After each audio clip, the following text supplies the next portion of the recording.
mulai. Baik, Assalamualaikum warahmatullahi wabarakatuh. Selamat sore rekan-rekan semuanya. Bagaimana kabarnya? Semoga kita selalu dalam keadaan sehat. Kemudian selanjutnya izinkan kami dari kelompok 5, yaitu ingin mempresentasikan mengenai multiple intelligence.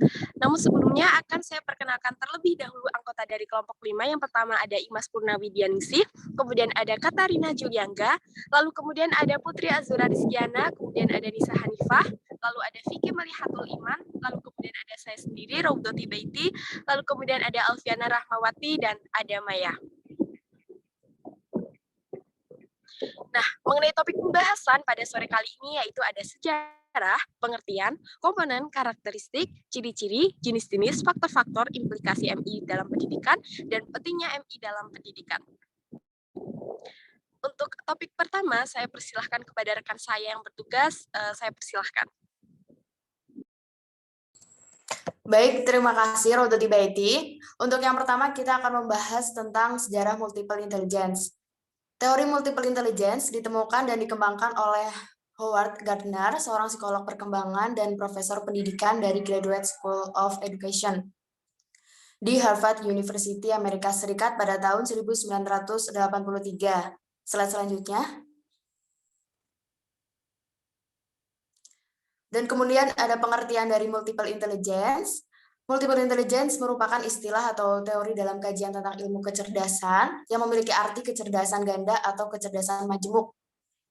Dan multiple intelligence juga merupakan sebuah penilaian yang melihat secara deskriptif bagaimana individu menggunakan kecerdasan untuk memecahkan masalah dan menghasilkan solusi masalah.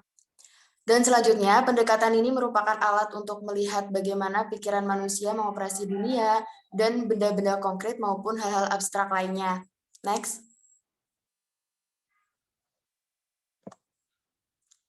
Selanjutnya ada komponen multiple intelligence. Menurut Gardner 1993 didefinisikan sebagai berikut.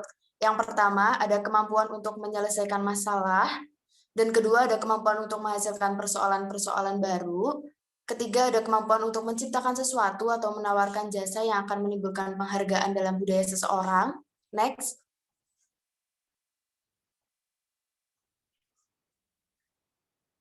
Next, Nis. Sebentar ya, Alfi. Ada gangguan.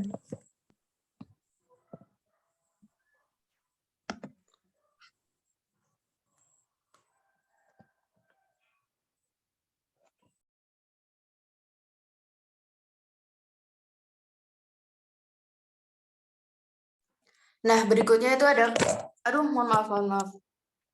Nah, berikutnya itu ada karakteristik multiple intelligence. Menurut Howard Gardner, ada beberapa karakteristik dari multiple intelligence. Yang pertama, semua intelligence itu berbeda, tetapi semuanya sederajat.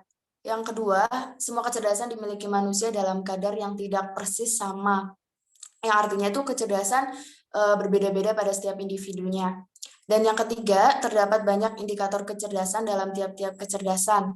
Dan keempat, semua kecerdasan yang berbeda-beda tersebut akan saling bekerja sama untuk mewujudkan aktivitas yang dilakukan oleh manusia. Selanjutnya.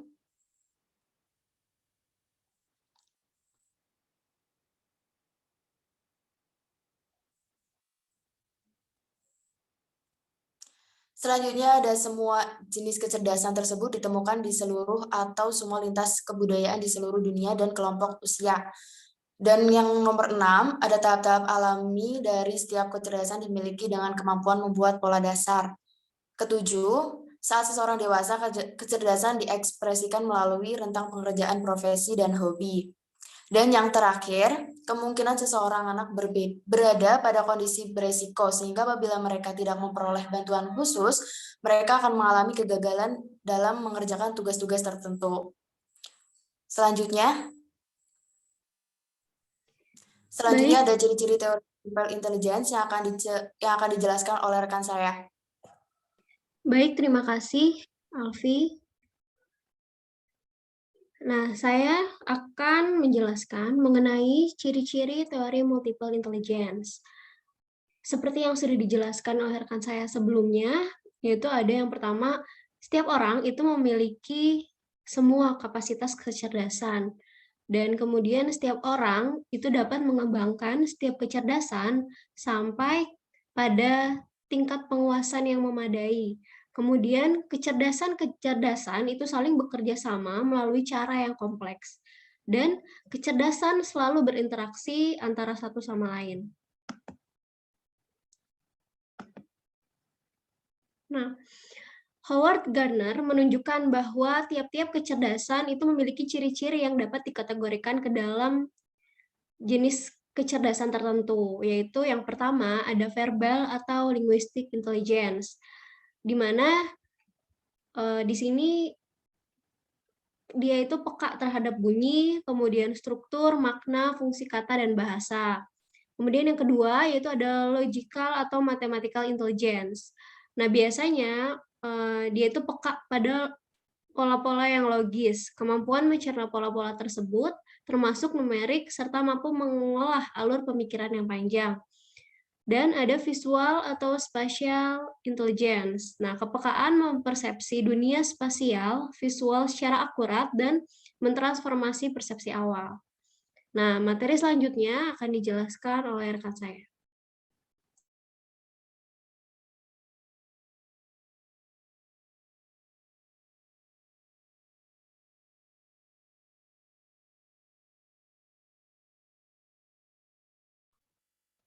Nah, selanjutnya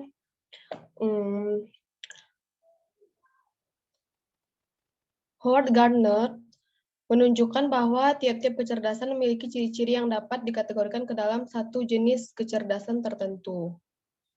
Yang pertama itu ada verbal linguistic intelligence, yaitu kepekaan pada bunyi, struktur, makna, fungsi kata, dan bahasa. Yang kedua, logical mathematical intelligence, yaitu kepekaan pada pola-pola garis, kemampuan mencerna pola-pola tersebut, termasuk numerik, serta mampu mengolah alur pemikiran yang panjang. Yang ketiga, visual spatial intelligence, yaitu kepekaan mempersepsi dunia spasial visual secara akurat dan mentransformasi persepsi awal. Yang keempat, bodily kinesthetic intelligence, yaitu kemampuan mengontrol gerak tubuh dan kemahiran mengelola objek. Slide selanjutnya.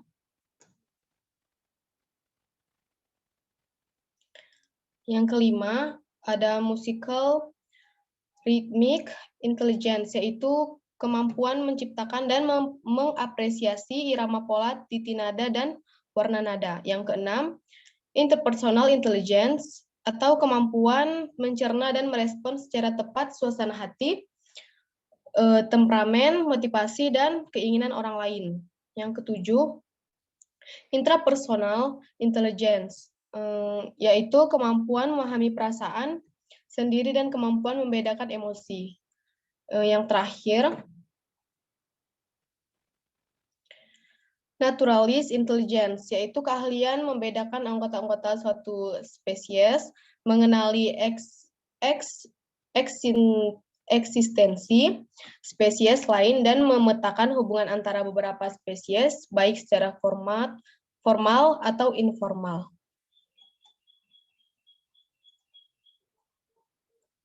Selanjutnya,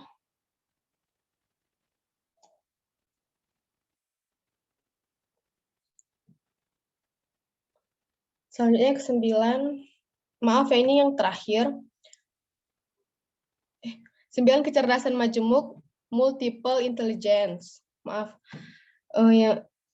Gardner menyatakan people are born with certain amount of intelligence, bahwa seorang anak manusia lahir ke dunia memiliki lebih dari satu potensi kecerdasan yang mungkin bisa berkembang, walaupun perkembangan tersebut berbeda dari satu orang dengan orang lain. Gardner menambahkan bahwa after all, intelligence arises from the combination of a person's genetic heritage and life condition in a given culture and era. Kecerdasan berkembang sesuai dengan lingkungan yang berpengaruh pada seorang diri, individu, maka itu kecerdasanlah yang menjadikan perbedaan antara seseorang dengan orang lainnya.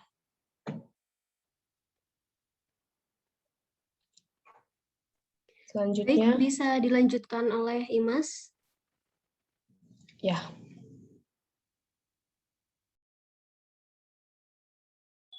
Ya, untuk selanjutnya, Gardner menyusun daftar 7 kecerdasan dalam buku Frames of Mind pada tahun 1993, yakni ada kecerdasan linguistik, ada kecerdasan logis matematis, ada kecerdasan visual spasial, ada kecerdasan musikal, kecerdasan gerak tubuh, kecerdasan interpersonal, dan ada juga kecerdasan intrapersonal. Sedangkan di bukunya Intelligence Reform pada tahun 1999, ia menambahkan adanya 2 kecerdasan baru, yakni kecerdasan naturalis atau lingkungan dan kecerdasan eksistensial. Next.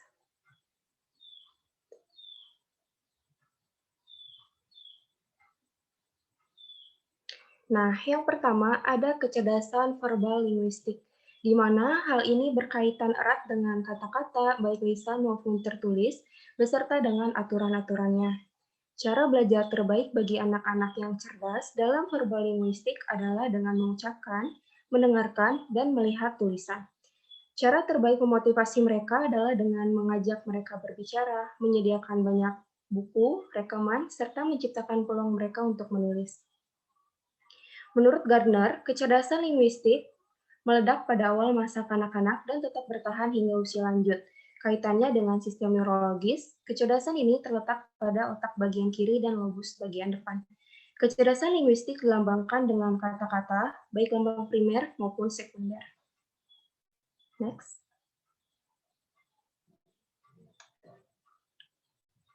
Seorang anak yang cerdas dalam verbal linguistik memiliki kemampuan seperti berbicara yang baik, cenderung dapat mempengaruhi orang lain, suka dan pandai bercerita, terampil menyimak, cepat menangkap informasi lewat kata-kata, mudah hafal kata-kata, memiliki kosakata yang relatif banyak, cepat mengeja kata-kata, berminat terhadap buku, cepat membaca dan menulis. Yang kedua, ada kecerdasan logika matematika. Nah, hal ini berkaitan dengan kemampuan mengolah angka atau kemahiran menggunakan logika. Menurut Gardner, kecerdasan logika matematika ini bersemayam di otak depan sebelah kiri dan parietal kanan. Nah, kecerdasan ini dilambangkan dengan angka-angka dan lambang matematika lain. Kecerdasan ini juga memuncak pada remaja dan masa awal dewasa. Beberapa kemampuan matematika tingkat tinggi akan menurun setelah usia 40 tahun. Next. Nah, anak-anak yang mempunyai kelebihan dalam kecerdasan logika matematika itu seperti tertarik memanipulasi lingkungan, serta cenderung suka menerapkan strategi coba ralat, menduga-duga sesuatu, terus-menerus bertanya, dan memiliki rasa ingin tahu yang besar. Relatif cepat dalam kegiatan menghitung, gemar berhitung, dan menyukai permainan strategis seperti permainan catur Jawa. Cenderung mudah menerima dan memahami penjelasan sebab akibat, suka menyusun sesuatu dalam kategori atau hierarki seperti urutan besar ke kecil, panjang ke pendek, dan mengklasifikasi benda-benda yang memiliki sifat sama. Next, Miss.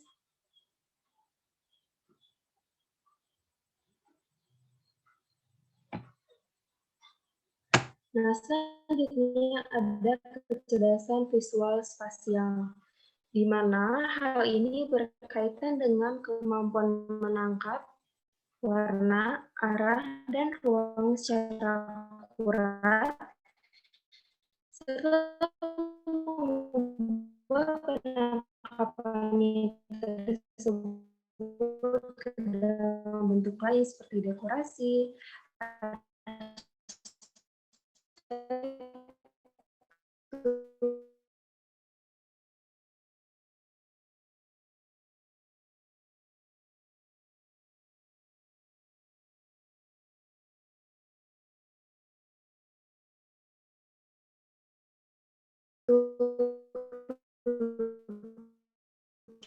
Mas.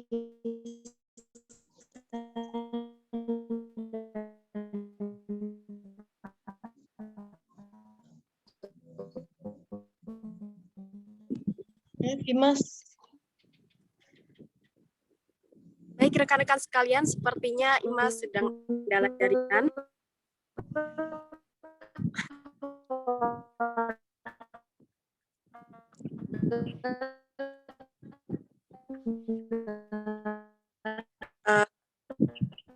Langsung saja saya backupin untuk sementara karena Imas sebenarnya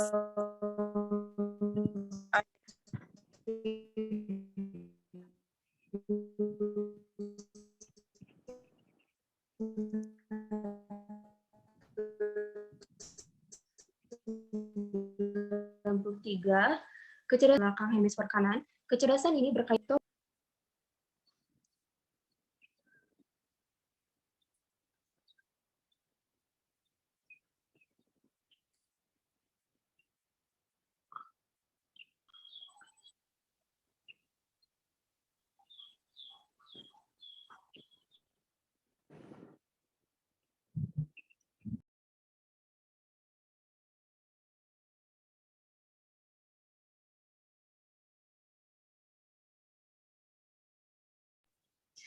baik, akan saya lanjutkan karena tadi di pertengahan Imas sepertinya ada kendala jaringan ya rekan-rekan semuanya. Selanjutnya akan saya lanjutkan yaitu mengenai kecerdasan visual spasial ini berkaitan erat dengan kemampuan imajinasi anak, pola pikir topologis yang bersifat mengurai bagian-bagian dari suatu objek pada awal masa kanak-kanak memungkinkan mereka menguasai kerangka pikir Euclidean pada usia 9-10 tahun. Nah, kepekaan artistik pada kecerdasan ini tetap bertahan hingga seorang itu berusia tua.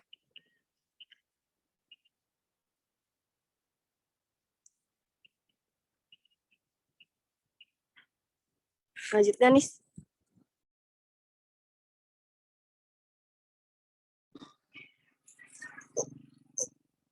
Kemudian ada anak yang cerdas dalam visual spasial yang pertama ini memiliki kepekaan terhadap warna, garis-garis, bentuk-bentuk, ruang, dan bangunan, memiliki kemampuan membayangkan sesuatu, melahirkan ide secara visual dan spasial dalam bentuk gambar atau bentuk yang terlihat mata. Ini menurut Armstrong 1996. Kemudian ada memiliki kemampuan mengenali identitas objek ketika objek tersebut ada dari sudut pandang yang berbeda. Kemudian ada mampu memperkirakan jarak dan keberadaan dirinya dengan sebuah objek menurut Indra dan kawan-kawan 2003-39. Juga ada suka mencoret-coret, membentuk gambar, mewarnai dan menyusun unsur-unsur bangunan seperti puzzle dan balok-balok. Kemudian dapat mempergunakan apapun untuk membentuk sesuatu yang bermakna baginya.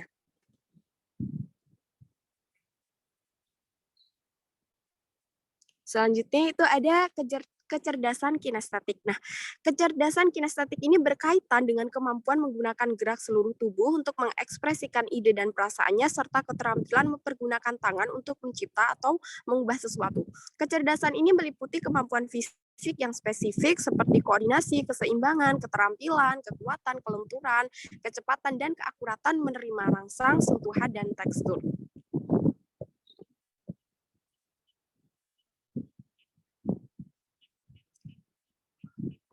Nah, kemudian ada anak yang cerdas dalam gerak kinestetik. Yang pertama itu ada terlihat menonjol dalam kemampuan fisik. Yang kedua ada suka bergerak, terus mengetuk-ketuk sesuatu, suka meniru gerak tubuh atau tingkah laku orang lain yang menarik perhatiannya. Juga ada senang pada aktivitas yang mengandalkan kekuatan, contohnya memanjat. Kemudian ada suka menyentuh barang, suka bermain tanah liat, dan menunjukkan minat yang tinggi terkait tugas keterampilan.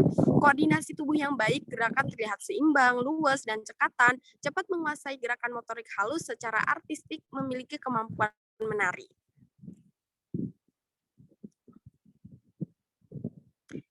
Juga ada guru dapat memfasilitasi anak-anak yang memiliki kecerdasan ini dengan memberi kesempatan pada mereka untuk bergerak. Pembelajaran juga dapat dilakukan di luar ruangan agar anak-anak leluasa bergerak. Permainan yang bermutuan akademis dapat membantu. Terus menurut Gardner, kecerdasan ini mempunyai lokasi di cerebellum, basal ganglia atau di otak keseimbangan.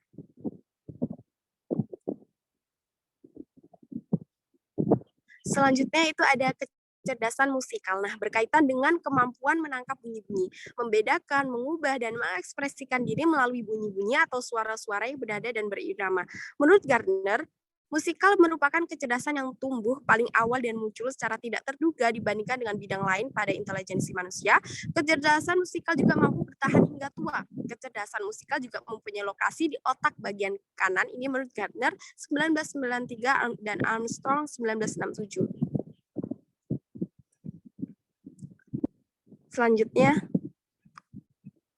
Selanjutnya itu ada anak-anak yang cerdas dengan musikal. Yang pertama ini ada cenderung cepat menghafal lagu-lagu dan bersemangat ketika kepadanya diperkenalkan lagu baru. Yang kedua ada menikmati musik dan menggerak-gerakkan tubuhnya sesuai irama musik. Kemudian ada mengetuk-ketuk benda ke meja pada saat menulis atau menggambar. Suka bernyanyi, bersenandung, bersiul. Juga mudah mengenali suara-suara di sekitarnya seperti suara motor. Juga dapat mengidentifikasikan perbedaan suara-suara, dapat mengenali suatu lagu hanya dengan mendengar nada pertama lagu tersebut.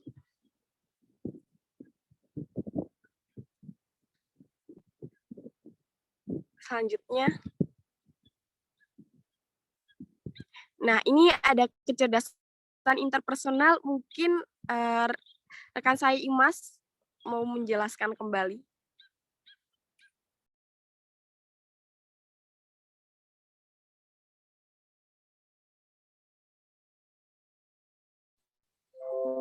Ya, selanjutnya ada kecerdasan interpersonal, di mana hal ini melibatkan kemampuan untuk memahami dan bekerja sama dengan orang lain. Nah, kecerdasan ini juga melibatkan banyak kecakapan, yakni kemampuan berempati dengan orang lain, kemampuan mengorganisasi suatu kelompok, kemampuan mengenali dan baca pikiran orang lain, kemampuan berteman atau menjalin kontak. Kecerdasan ini juga bersemayam terutama pada hemisfer kanan dan sistem limbik. Kecerdasan ini juga dipengaruhi oleh kualitas kedekatan atau ikatan kasih sayang selama masa kritis 3 tahun pertama. Anak yang dipisahkan dari ibunya pada masa pertumbuhan awal mungkin akan mengalami permasalahan yang serius. Selain itu, kecerdasan interpersonal juga dipengaruhi oleh interaksi sosial manusia. Next. Nah, anak-anak yang memiliki kecerdasan interpersonal itu meliputi cenderung mudah memahami perasaan orang lain, sering menjadi pemimpin di antara teman-temannya, pandai mengorganisasi, memiliki perhatian yang besar pada teman sebayanya, memiliki kemahiran mendamaikan konflik, dan menyelaraskan perasaan orang-orang yang terlibat konflik. Mudah mengerti sudut pandang orang lain dan dengan relatif akurat, mampu menebak suasana hati dan motivasi pribadi orang lain. Cinta damai, pengamat, dan motivator yang baik, mempunyai banyak teman, mudah bersosialisasi, serta terlibat dalam kegiatan atau kerja kelompok. Menikmati permainan-permainan yang dilakukan secara berpasangan atau berkelompok. Suka memberikan apa yang dimiliki dan diketahui kepada orang lain, termasuk masalah ilmu dan informasi. Dan juga yang terakhir, tampak menikmati ketika mengajari teman sebaya mereka tentang sesuatu, seperti membuat gambar, memilih warna, atau bahkan cara bersikap. Next.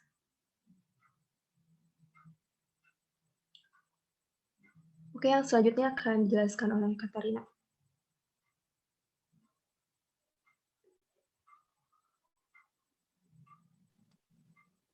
Baik, selanjutnya ada kecerdasan intrapersonal. Nah, kecerdasan intrapersonal ini berkaitan dengan aspek internal dalam diri seseorang. Aspek itu seperti perasaan hidup, rentang emosi, kemampuan untuk membeda-bedakan emosi, dan menandainya, dan juga menggunakannya untuk memahami dan membimbing. Adapun ciri-ciri dari anak yang memiliki kecerdasan intrapersonal ini, yaitu yang pertama, mereka lebih mandiri, memiliki kemauan yang keras untuk mewujudkan tujuan-tujuan hidupnya, penuh percaya diri, dan menyukai waktu sendiri dan banyak merenung. Anak-anak yang cerdas dalam intrapersonal ini, walaupun memiliki kemauan yang kuat, tetapi mereka juga mampu mengubah target ketika target awal mereka gagal. Nisa belum masih dalam kecerdasan intrapersonal.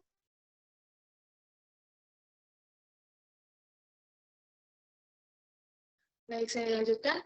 Oleh karena itu, anak-anak yang memiliki kemampuan kecerdasan intrapersonal ini, mereka dapat dengan tepat mengungkapkan perasaannya. Selain itu, mereka juga mampu menghargai diri mereka sendiri dan memiliki kemampuan untuk berkreasi dan berhubungan secara dekat.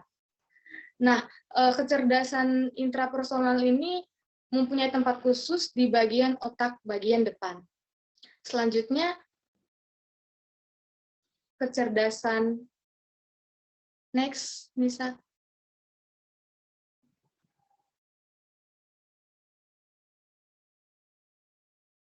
Selanjutnya, kecerdasan naturalis. Nah, kecerdasan naturalis ini berkaitan dengan kemahiran seseorang dalam mengenali dan mengklasifikasikan flora dan fauna dalam lingkungannya.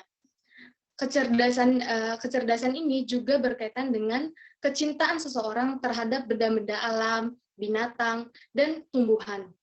Nah, kecerdasan naturalis ini juga ditandai dengan kepekaan terhadap bentuk-bentuk alam seperti dedaunan, awan, dan batu-batuan.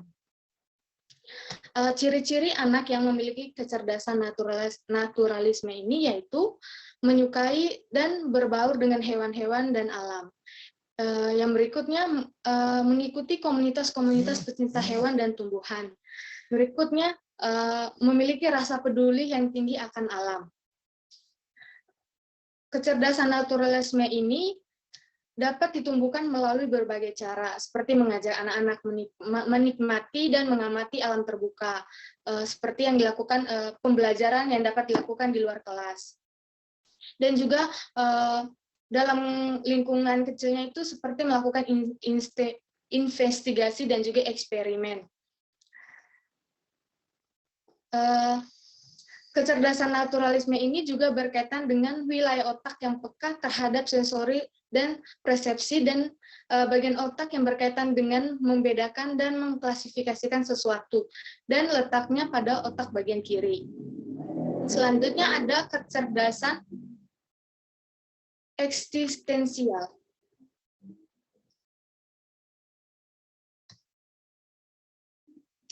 Kecerdasan ini berkaitan dengan kemampuan seseorang untuk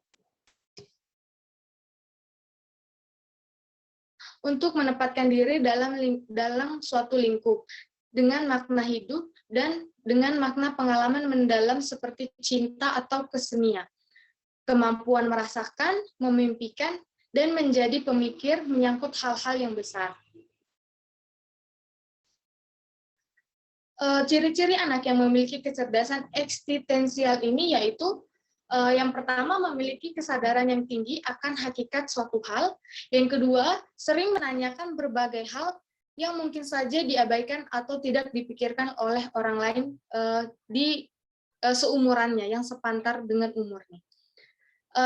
Stimulasi kecerdasan eksistensial ini tidak mudah dilakukan. Meskipun demikian, tugas merenungkan sesuatu yang ada di sekitar anak-anak dapat menumbuhkan kecerdasan ini. Kegiatan bercerita yang diakhiri dengan pertanyaan-pertanyaan yang menggugah kesadaran dapat digunakan sebagai stimulasi eksistensial. Contohnya seperti bagaimana jika kita tidak punya ibu dan bagaimana jika tidak ada air, seperti itu. Selanjutnya akan dijelaskan oleh teman saya. Baik, yang selanjutnya yaitu faktor-faktor pembentuk kecerdasan majemuk. Menurut Tinje dan Iskandar dalam Kumojoyo 2011, faktor-faktor yang mempengaruhi kecerdasan majemuk anak yaitu yang pertama, hereditas. Hereditas ini adalah faktor yang diwariskan dari orang tua, meliputi kecerdasan kreatif, produktif, kemampuan memimpin, kemampuan seni, dan psikomotor. Yang kedua yaitu lingkungan keluarga. Tentunya perhatian orang tua terhadap kemampuan anak sangat berpengaruh positif terhadap kecerdasan majemuk anak. Sedangkan ketidakpercayaan orang tua terhadap kemampuan anak akan berpengaruh negatif terhadap kecerdasan majemuk anak. Kemudian yang ketiga yaitu lingkungan sekolah, yaitu program-program yang dibuat oleh sekolah kan program yang mendorong anak menyukai belajar dan melaksanakan tugas sekolah, bukan sekedar suka pergi ke sekolah, sehingga anak dapat mengembangkan kecerdasannya. Kemudian yang keempat yaitu kesehatan. Pemenuhan kesehatan yang cukup baik untuk fisik maupun mental berpengaruh terhadap kecerdasan majemuk anak, seperti kesehatan fisik dan kesehatan mental.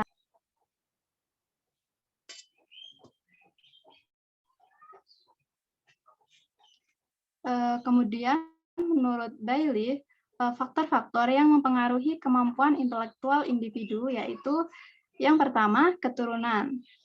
Studi korelasi nilai-nilai tes intelijensi di antara anak dan orang tua atau dengan kakek neneknya menunjukkan adanya pengaruh faktor keturunan terhadap tingkat kemampuan mental seseorang sampai pada tingkat tertentu. Kemudian yang kedua yaitu latar belakang sosial ekonomi. Misalnya pendapatan keluarga, pekerjaan orang tua,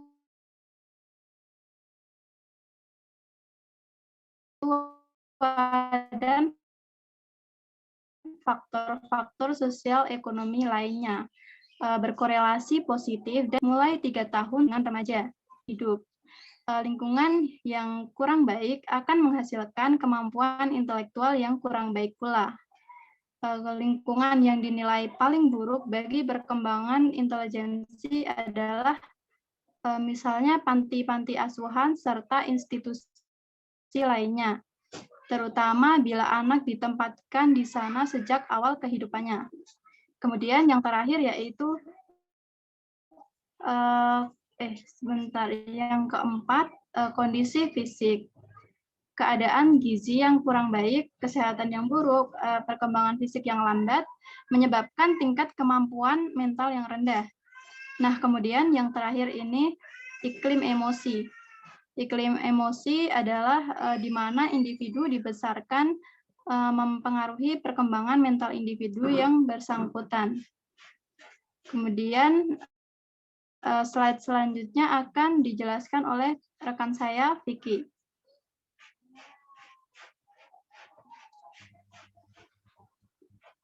Baik, selanjutnya yaitu mengenai implikasi MI atau multiple intelligence dalam pendidikan. Nah, implikasi pada teori multiple intelligence yaitu di mana proses pendidikan dan pembelajaran adalah pengajar yang memperhatikan modalitas kecerdasan peserta didik dengan cara menggunakan berbagai strategi dan juga pendekatan. Nah, dalam kegiatan belajar mengajar, menerapkan teori multiple intelligence memungkinkan pendidik untuk mengembangkan strategi pembelajaran yang inovatif dan relatif baru dalam dunia pendidikan. Next, Nis. Kemudian pentingnya implikasi multiple intelligence dalam pendidikan. Yang pertama yaitu teori ini sebagai alat untuk mencapai kesuksesan bagi peserta didik. Kemudian multiple intelligence membuat belajar lebih menyenangkan. Dan yang ketiga, multiple intelligence peduli perbedaan individu dalam pembelajaran. Dan yang terakhir adalah multiple intelligence berbasis instruksi. Maksud dari pernyataan yang pertama yaitu teori sebagai alat untuk mencapai kesuksesan bagi peserta didik, yaitu pada hal ini pendidik akan termotivasi untuk membantu peserta didik untuk mencerdaskan peserta didik dan juga membuat mereka paham dengan pembelajaran. Dengan demikian, peserta didik yang memiliki potensi akan menggunakan multiple intelligence untuk meningkatkan kesempatan bagi mereka dalam sukses atau berhasil pada bidang pembelajaran. Nah, yang kedua, multiple intelligence yang membuat belajar lebih menyenangkan, yaitu dengan menggunakan teori multiple intelligence, pendidik dapat membantu menciptakan suasana kelas yang menggembirakan dan juga menyenangkan. Peserta didik akan mempelajari suatu hal yang cenderung mereka sukai, sehingga Ketika suasana kelas menjadi menyenangkan dan juga menggembirakan, peserta didik dapat menikmati pembelajaran yang berlangsung. Nah, yang selanjutnya, multiple intelligency peduli perbedaan individu dalam pembelajaran. Dalam hal ini, konsep multiple intelligency menekankan pada perbedaan individu, mengingat setiap individu pasti memiliki tingkat kecerdasan yang berbeda-beda. Yang terakhir, multiple intelligency berbasis instruksi. Maksud dari hal ini adalah instruksi dari multiple intelligency yaitu sebagai cara untuk mengatasi kesulitan yang peserta didik hadapi dalam kegiatan pembelajaran, sehingga hasil dari pembelajaran mereka dapat berjalan dengan efektif. Yang selanjutnya, saya kembalikan kepada moderator.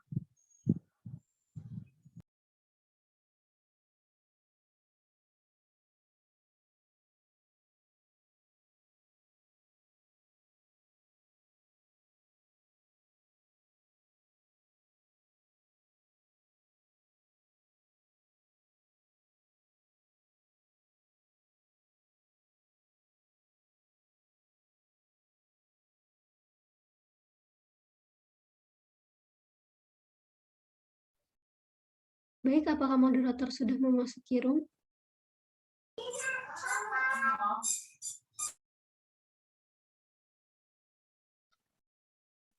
Sepertinya ada kendala jaringan ya.